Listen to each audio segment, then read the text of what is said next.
Joe Biden told Maui residents that he understood their pain because of his own house fire. But apparently, it ain't true in the way he said it was. They've just had a promise from a liar about a fire. Liar, liar, house on fire. Well, actually, it wasn't.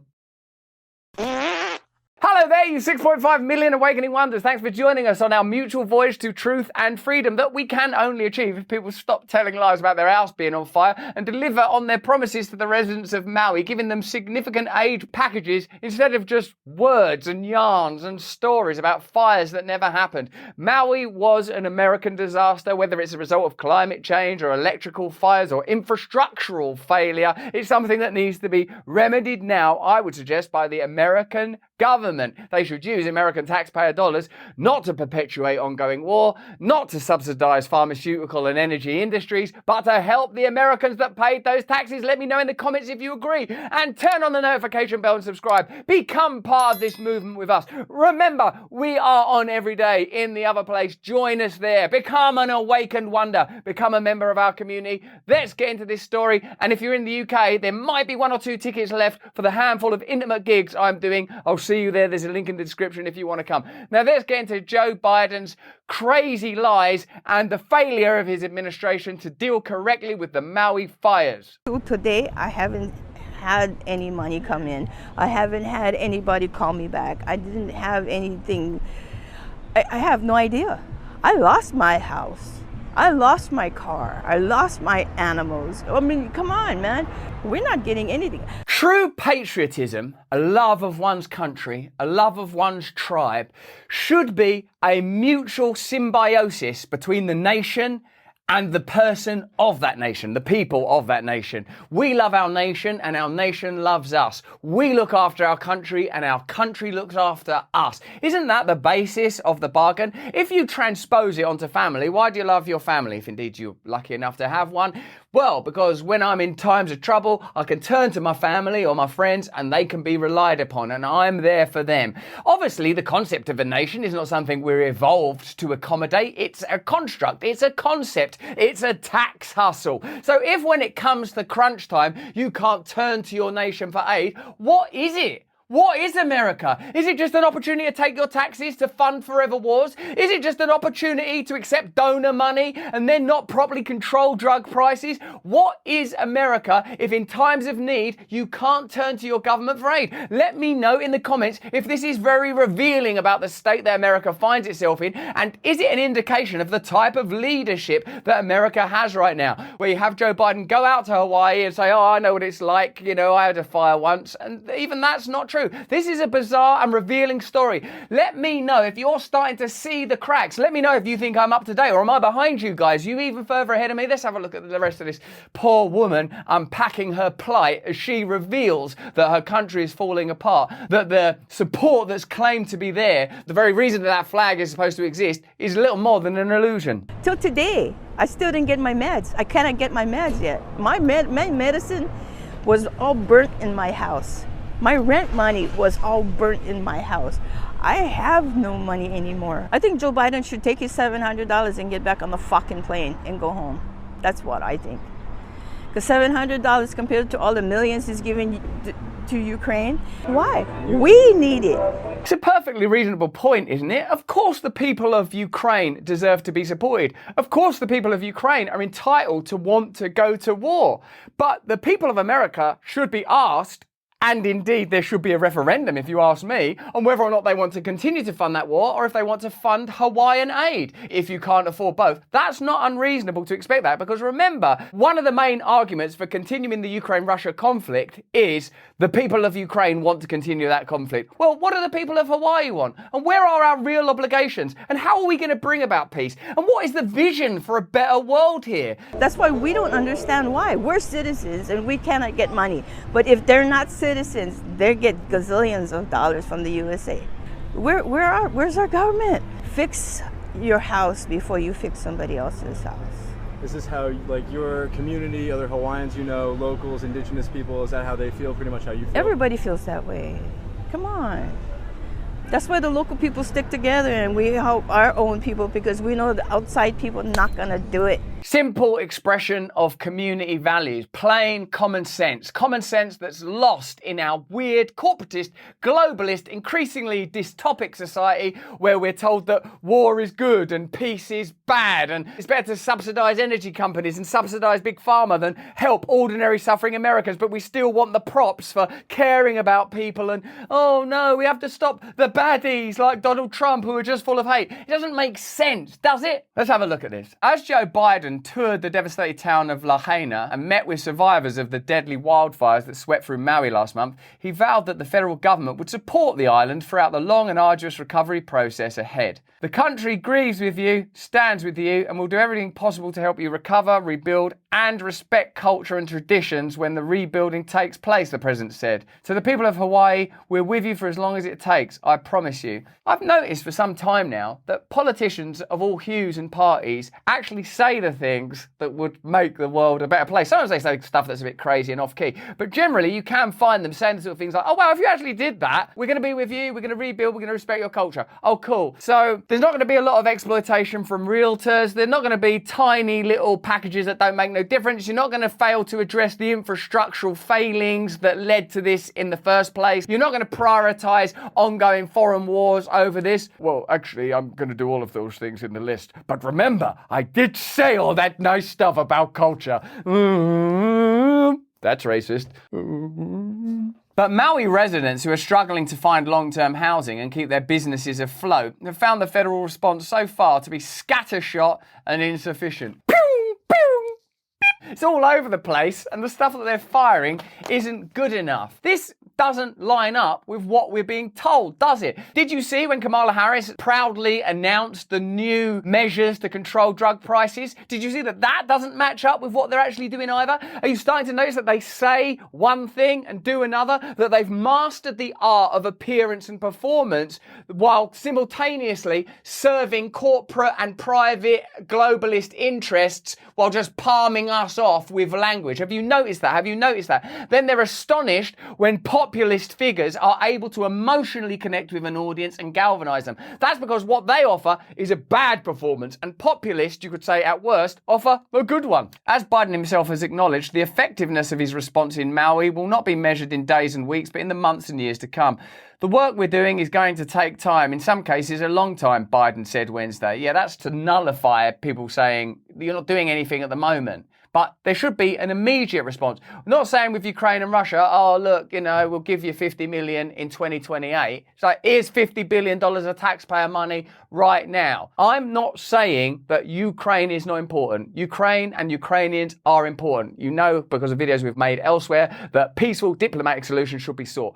This should be dealt with right now. This is what government's actually for. Maintaining civil systems and in the event of an emergency, being able to deal with it. Otherwise, what is the whole deal with tax? We'll look after you, you give us some of your money. If they're not looking after you, why should you give them any of your money? Why have a tax system? Why don't, if it's every man for himself, stop paying tax? On the ground in Maui, the federal government faced criticism almost immediately. Displaced and weary residents expected to quickly see a major response to the disaster that had left thousands without homes and killed 115 people, making it the deadliest US fire in more than 100 years. Instead, they witnessed a response effort led by neighbours, local businesses and community groups. Communities. Decentralization, we talk about this all the time. It's very difficult for a state to respond. One, because they have different priorities, and two, because they don't have an emotional connection to the place. They just parrot the type of rhetoric that they imagine might be appropriate. What you want is the people that are directly affected to be maximally supported. To go, right, what do you guys need out there? Well, we're going to be able to need to distribute food and water. We're going to require shelter. We're going to require spaces to come together. People are going to need morale. So you're going to have to say, this is the vision for rebuilding. They're going to want good communications. All of the subtle things like that woman saying she's lost her meds, you're going to have to deal with that stuff immediately.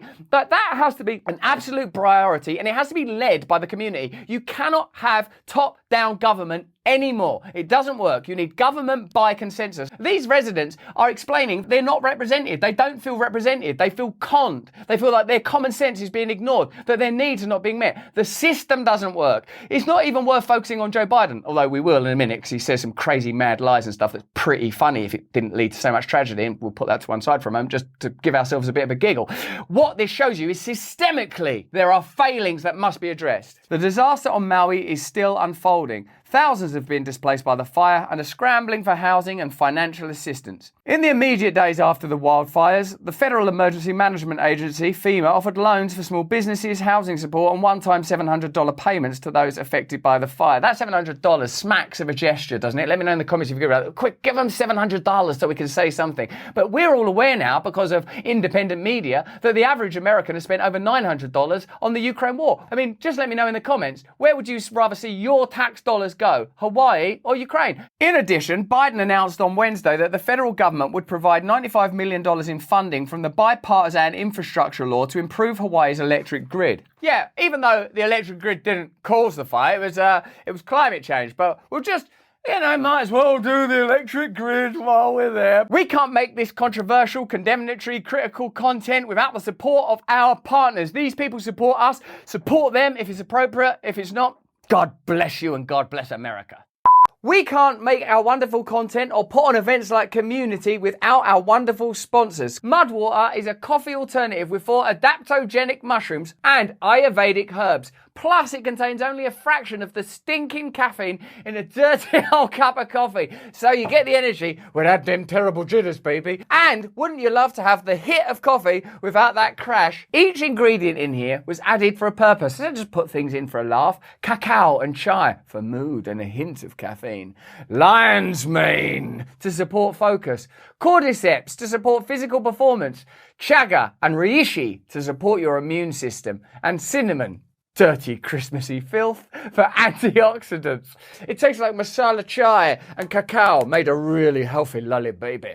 Mudwater is Whole30 approved, thank God. 100% USDA organic, non-GMO, gluten-free, vegan and kosher certified. Mudwater donates monthly to the Berkeley Center for the Science of Psychedelics, as they believe the country is in a mental health epidemic and sees psychedelics as a useful tool for individuals with depression, PTSD, anxiety and other mental health experiences.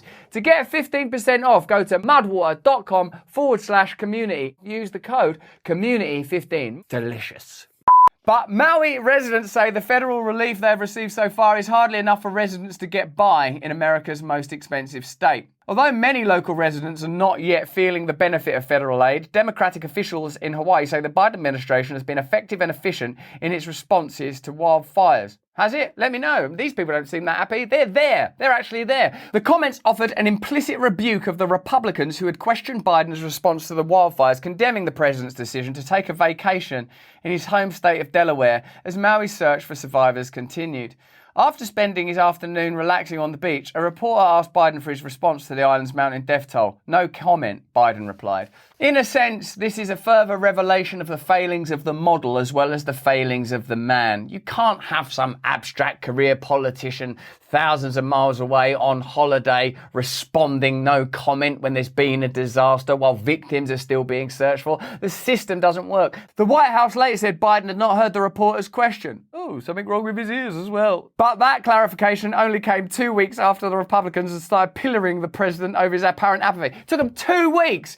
We shouldn't have said no comment there, because that looks like we don't care about those people that burned to death in a fire. Yeah, what should we have said? 1 week later, 10 days later, 12 days. No, need another couple of days. What if we say he didn't hear the question? My God, that is brilliant. In another 50 years, you could be president. As long as you remain in the thrall of our donor class. Oh, I will. One of Biden's tricks in which he backs himself is with his folksy homespun yarns. Oh, corn pop. Oh, my parents had feelings. Well, he pulled out one of those anecdotes in response to this fire. I remember seeing him wearing sort of a piece of patronising traditional dress, stood in front of a ukulele, talking about a fire he had on his land, saying initially that he had a lake, adjusting it to a pond when he realised that normal people don't have lakes in their garden.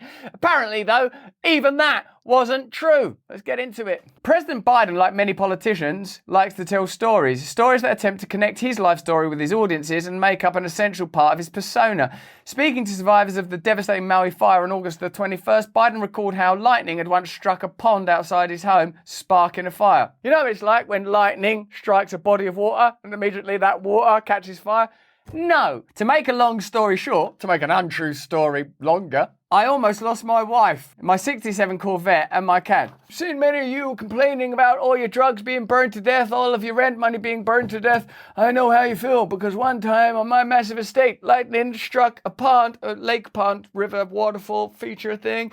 And then that sparks of that went onto my 67 Corvette, which I love. I'm an American like you. I love Corvettes. And then it hit me right in the wife. Luckily, she's a doctor. She doctored herself better and then she saved the cat. She's also a cat doctor. Does this sound real? Adding all kidding aside, because that's a joke to them. Throughout his career, most famously in his first presidential campaign in the 1988 election cycle, Biden's propensity to exaggerate or embellish tales about his life led to doubts about his truthfulness. Contemporary news reports on the house fire do not match his telling of it, fanning criticism that he had lied to a vulnerable audience. Don't fan that criticism, it'll make it worse. As president, Biden has continued a tradition of embellishing his personal tales in ways that cannot be verified or are directly refuted by contemporary accounts. This will sound like he's a dear old mad liar, isn't it? At least 6 times as president, Biden has exaggerated the extent of a fire that occurred at his house in 2004. Sometimes this happens as a stand-up comedian. You sort of tell a story, then you recognise, oh, people like that bit, and you sort of change that bit. But that's stand-up comedy. That's not running a country. That's not consoling the victims of a fire, changing it so there's Corvettes and cats and lightning catching fire. Here is that crazy story. And I know, having had a house burned down with my wife in it, she got out safely, God willing. What? It's already happened. You don't have to invoke God for the past. Doesn't even understand the role of God. And luckily, Hunter took his laptop to a very responsible repair person in Delaware that kept his mouth shut. God willing. Too late for that, mate. That having a significant portion of it burn, having a significant portion of your house burn is not the same as having a significant portion of your country burn and having lost like loads of relatives and stuff, is it? It's just not the same thing. I can tell 10 minutes makes a hell of a difference, Biden said at an infrastructure event in November 2021. In March this year, speaking to a firefighters conference, Biden said, lightning struck in a pond behind my house and went up underneath the conduit and caught fire underneath the floorboards of my house. This bit is verbatim, so it might sound like I've had a stroke, but I haven't. I'm just reading out the words of your president. And it was during the summer. Air conditioning was on. Smoke that thick, all 3 stories, he added. My fire company was there to go in and save my wife, get her out, and the cat, and my 67 Corvette. Speaking to a summit on fire prevention last October, Biden said, we almost lost a couple of firefighters, they tell me, because the kitchen floor was the burning between the beams in the house, in addition to almost collapsed into the basement. How this story should have gone is, I once had a fire in my house. It's nothing like as bad as this, but like the kitchen burned down, and it was apparently quite dangerous. In fact, thinking about it, I can't believe I'm even mentioning this to you, the bereaved, the bereft, and the broken. But I suppose I'm just desperately trying to connect to you because I know that you think of me as a politician living in a rarefied space where I don't know what it's like to be a normal person, but I'm telling you, I do know what it's like, and I'm so sorry for your suffering. And what we're going to do is we're going to put all our resources, but he's not going to say that because he can't do that because he works for the donor class, as he told them before he was elected. Nothing will change, he told a room full of Wall Street donors. And that is the one Joe Biden story that he's been consistent with. Nothing will change. The contemporary news accounts in the Wilmington News Journal and the Associated Press are much less dramatic. Ah, right, cool. Now here's the news. Here's the actual news. Biden's house on Barley Mill Road was reported hit by lightning at 8:16 a.m, emergency officials said. There were no injuries and firefighters kept the fire contained to one room. It was a fire in one room. I have things like that happen most days in my house. I've got 3 kids, I don't even mention it. Oh, there's another fire. Ugh. Bloody kids. The article added, the firefighters from Cranston Heights, Tallyville, Ellesmere, Mill Creek and Hockerson fire companies arrived to find heavy smoke coming from the house. Cranston Heights Fire County Chief George Lambourne told the newspaper the flames did not spread from the kitchen. Luckily, we got it pretty early, he said. The fire was under control in 20 minutes.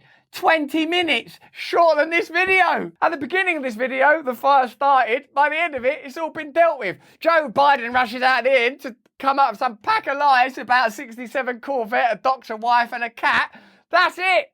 It's all made up. This is not the same as the fire in Maui where people go, oh no, I can't find my drugs, I can't pay my rent. This is exposed that the government doesn't care about us in spite of all the woke rhetoric. Where's the environmental concern? They talk about the environment. Where's the concern about ethnic diversity? These people seem pretty ethnically diverse. Where's the concern when it matters? Plenty of talk, but no action. And when they say there's no smoke without fire, unfortunately it's just fire in one room and a pack of lies. At a Democratic National Committee fundraiser in 2021, Jill Biden offered her own account. Fucking hell, they're milking this story, aren't they? The Bidens. A while back, our house was struck by lightning and caught fire. No, and I feel like I was there. Everybody hits the pond, there's a Corvette, and I know the year your car was made. I know the name of your cat. I'll never forget standing in the rain, watching the firefighters try and put it out. I was devastated, she said. I turned back to Joe, who loved that house. Oh, poor Joe. I said, Joe, what are we going to do? We're going to use this as an anecdote for years to come in times of national disaster. So I went back to Jill. Joe, what are we going to do? And he looked back at me with a smile and said, look at this way.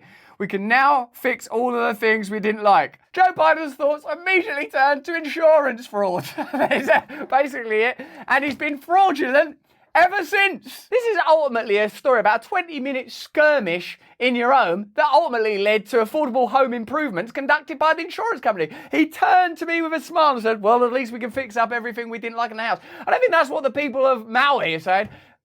Oh, well, at least we can, what? Try to build something from the ashes of our devastated lives. People there can't get their drugs or pay their rent. He used that story. This is, in a sense, a definition of the gulf that exists between the ruling class and the people that they are ruling. To them, it's an opportunity for home improvement. For these people, it's absolute annihilation and devastation that reveals that their government don't care about them. So actually, it's the perfect story to illustrate the difference between Joe Biden and the people of Hawaii, not the similarities. Wanted us, Hawaiian people, to be part of his state. It happened. Now, what are we? Hawaii was sort of kind of colonized by America, right? Why don't you come and be part of America? You're a good strategic mid-Pacific Air Force base, because that's what basically it's being used for. And in the event that there's ever any problems, I'll come over there and tell you a heartwarming story. Nothing. When it comes to a situation like this, where are we? In the back burner. Sending money elsewhere, billions versus 700 per person, and that's not our country. That is really insane. That really makes me very angry that they would do this to the people of USA, Hawaii people. That looks like a war zone. That is a war zone. Take away the narrative of evil Putin and criminal invasion. Look at the devastation. The devastation is just the same. This is a crime of the system, perpetrated by the system on people that they were supposed to be looking after. It's a disgrace on America. You can't be proud of being America and not resolve that problem. That's what patriotism is. We are a country. Even though it's unfeasible to think of 300 million people under one flag, with all that diversity, with all of those different and often competing needs and ideologies. But when it comes to the crunch, we stand together and we look after our own. Oh no, we don't. We spend all the money on the military-industrial complex. It doesn't even reach the people of Ukraine, so that blag ain't true either. Why can't that $150 billion come to the people in need? Hawaii is USA. She's right to use quotation marks, because what is the United States of America if there's no unity in times of need? Who are they united with, really? The military-industrial complex, the global corporate elites. Let me know in the comments if you agree. Who's gonna come now and ask us, can I pray for you, Auntie? Thank you. Can I help you with your paperwork? Because all we got so far was $700 and we don't know who to call or anything.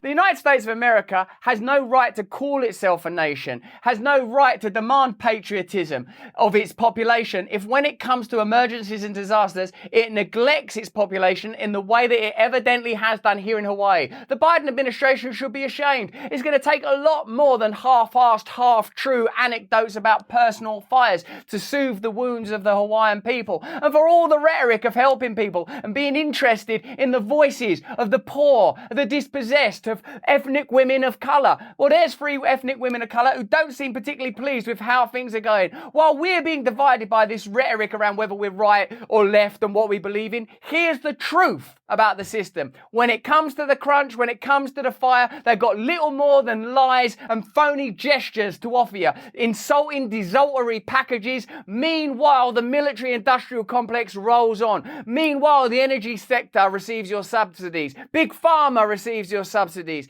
America should be ashamed of how this disaster has been handled, and not you, the American people. You are right to be proud of your nation, and you are right to demand more, as those residents of Hawaii are. Clearly, systemic change is what's required. This is a fire and a disaster caused by the system that they're not willing to solve. But that's just what I think. Why don't you let me know what you think in the comments below? It's much more important. Give us a like, subscribe to our channel. Send us a like if you agree with what I've just said there. Have a look at either of these videos. This one's good. I mentioned some of those points earlier. Remember, I'm doing a few shows. If you happen to be in the UK, come along, support me, meet me, do your thing there. More important than any of that is that you please, if you can, stay free.